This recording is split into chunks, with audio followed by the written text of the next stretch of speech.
Lumber Liquidators PBA Tour on ESPN is brought to you by Bayer. The more you know, the more you trust Bayer. By Prescription Flomax. By CLR. CLR. All kinds of dirty, one kind of clean. And by the United States Bowling Congress, ensuring the integrity and protecting the future of the sport of bowling. Bowl with us.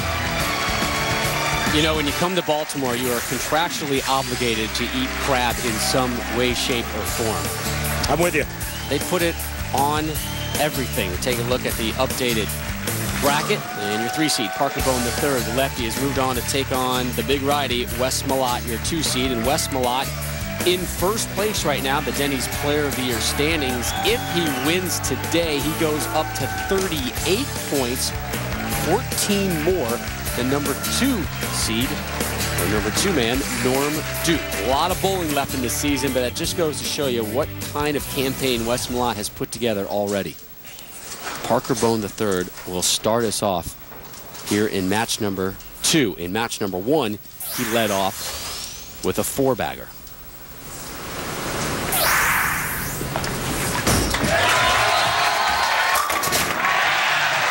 Kicks them all to the floor. Parker Bone III looking to do something that hasn't been done since '07, and that's when back-to-back titles. Jason Couch the last to do that. This is the 16th time he's made back-to-back shows. If you go back to 1989, Parker Bone III made 3 in a row at one point in that season. There's a look at Wes Malott, the big man who is in Argyle, Texas for about, what, another 2 days before he and the family pack up and head further south down towards Austin. He is looking for help, shall we say, with the packing and the unpacking as we speak. I'm busy that day. I don't know what day it is, but I'm busy. Curves in and leaves the 10. And right off the bat, you see the versatility of Wes Malott, known for being a big power player. And just look at how straight this shot down the lane is. Watch how he keeps the target in front of him, which is kind of the theme this week. And, boy, that's a pretty tight line for a guy that hooks it a lot.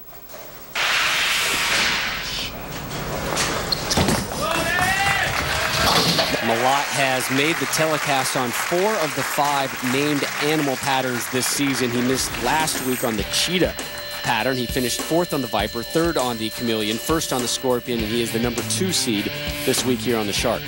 And big average for Wes Malott this week, averaging almost 230.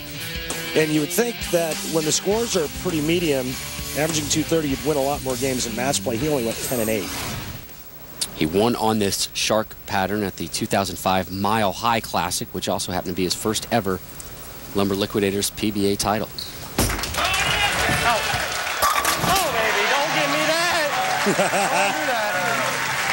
That's a bad mammal. Now, what's he talking about there? Don't give me that. Well, a little mistake area to the right. Never hurt a right-hander, and he gets this one just a little bit wide of target. And when he sees this ball peel off of that spot, he's a pretty excited guy. And we shift back over to the lefty, Parker Bone III. Struck in the first. Here he is in the second. Boom! Oh! And Rob, when you're talking about Parker Bone and trying to win back-to-back titles again in his career, did you know that Dick Weber did it 4 times, Walter Ray Williams Jr. did it 4 times, and Earl Anthony did it a record 5 times? The list is a lot longer and more extensive than I imagined. When I came in, I said, oh, great, you know, Parker Bone's on the show. How many times has somebody won back-to-back titles? I thought it would really be a rarity, and by the fact that you've done it, I mean, obviously, it can be achieved. Ouch. I kid because I care.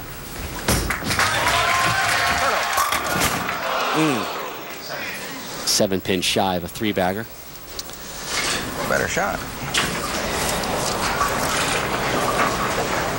He said it was extremely gratifying winning last week.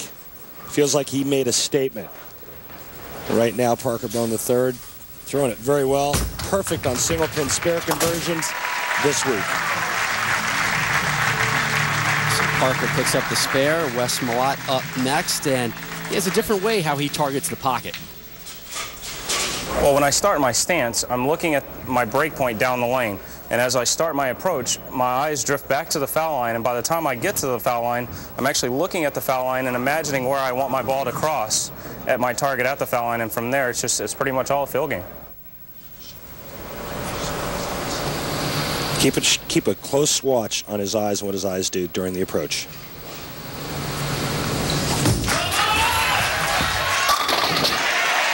Back-to-back jacks for the big nasty.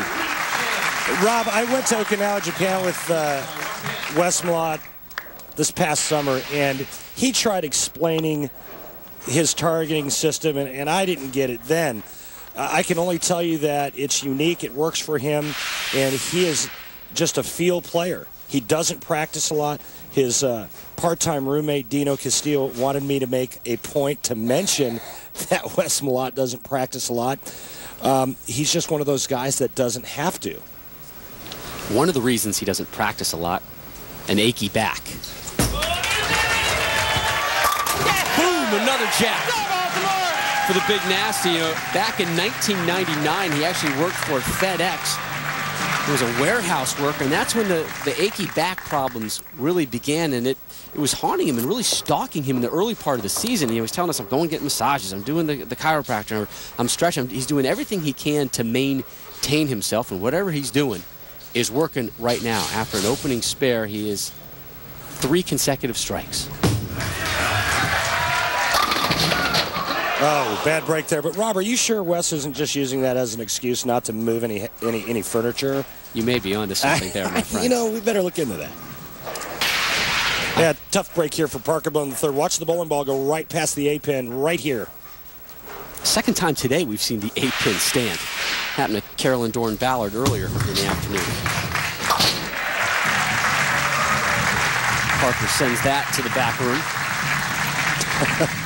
So strike, strike, spare, spare for PB3. I don't know if you're aware of this. Parker Bone's father is here. He is Parker Bone II. You came up with that all on your own? I'm smart. Brilliant.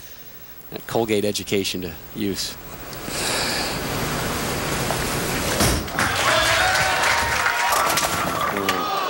This is a bad break. And that's a bad shot, and Parker will be the first one to tell you that. You see him look at his hand. He just lost it a bit in the downswing, and that release, it's kind of like a wet bar of soap coming out of all 3 fingers at one time. Saw a quick look there at Parker's father right there in the glasses. Parker Bone III did get the washout in the 5th. In his first game here in game 2, has to settle for an open frame. And you don't give the big nasty, Wes Malott, too many openings, or your day is going to be done early. Yeah, not only is Wes good, but when you give him an opening and he's relaxed and he's got 3 in a row working, chances of him throwing a really good shot here in the 5th frame, extremely high. This will be his 4th top 4 finish and his 5th top 10 finish of the season already.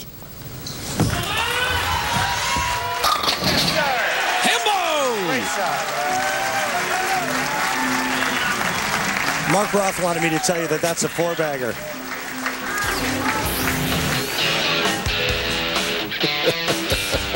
You see the versatility swing and what the variety of players that have won. Brad Angelo, Mike Machuga, Wes Malott. We have one southpaw there and Parker Bone III. But like you've been saying, Rob, Wes Malott has made the telecast, and 4 of the 5, the only one he didn't make the show on was the Cheetah Championship.